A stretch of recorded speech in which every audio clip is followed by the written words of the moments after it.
Kashi news channel, सच है तो बोलेगा।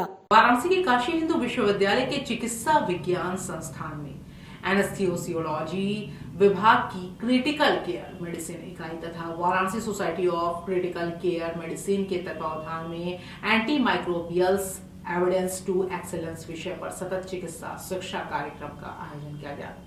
कार्यक्रम के अनुरूपा सभागार में आयोजित किया गया। कार्यक्रम में बीएचयू के कुलपति प्रोफेसर अजित कुमार चतुर्वेदी मुख्य अतिथि के रूप में शामिल हुए। चिकित्सा संकाय के प्रमुख प्रोफेसर संजय गुप्ता विशिष्ट अतिथि तथा ISCCM नेशनल के अध्यक्ष डॉक्टर रणवीर सिंह त्यागी विशेष अतिथि के रूप में उपस्थित रहे। CME के वैज्ञानिक अध्यक्ष प्रोफेसर यशपाल सिंह भी उद्घाटन सत्र में मंचासीन रहे। अपने संबोधन में प्रोफेसर अजित कुमार चतुर्वेदी ने कहा कि उत्कृष्टता केवल एक गुण नहीं बल्कि एक विरासत है और सीखने की प्रक्रिया को संस्कृति के रूप में विकसित किया जाना चाहिए। उन्होंने कहा कि तेजी से बदलते चिकित्सा क्षेत्र में निरंतर अध्ययन, कार्यशालाएं और विशेषज्ञों के साथ संवाद अत्यंत आवश्यक है। उन्होंने एंटीबायोटिक दवाओं के बढ़ते अनावश्यक उपयोग पर चिंता व्यक्त करते हुए कहा कि त्वरित उपचार और रोगियों की अपेक्षाओं के दबाव में बिना पर्याप्त जांच के दवाएं लिखने की प्रवृत्ति बढ़ रही है। उन्होंने साक्ष्य आधारित उपचार और उचित जांच की आवश्यकता पर जोर दिया। कुलपति ने कहा कि एंटी माइक्रोबियल प्रतिरोध केवल चिकित्सकीय नहीं बल्कि सामाजिक चुनौती भी है। उन्होंने स्वास्थ्य कर्मियों से अपील की कि वे जागरूकता अभियानों के माध्यम से दूरस्थ क्षेत्रों तक भी सही जानकारी पहुंचाएं। और वैसे डीन फैकल्टी ऑफ मेडिसिन हूँ।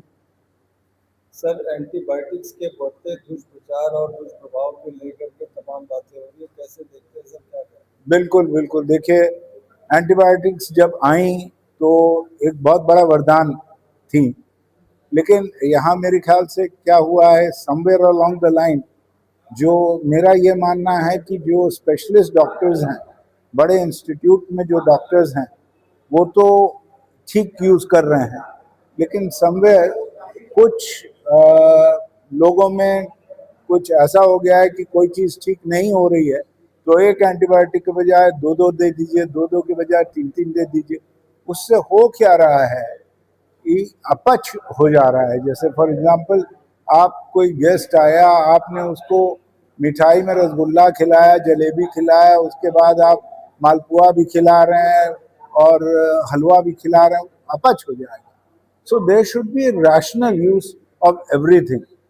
एक एंटीबायोटिक, कई बार जैसे कहा जाता है कि जैसे डायरिया होता है, तो डायरिया होता है तो डायरिया में ये कहा जाता है कि most of the time diarrhoea में एंटीबायोटिक्स की ज़रूरत नहीं है, केवल ORS से काम हो जाएगा।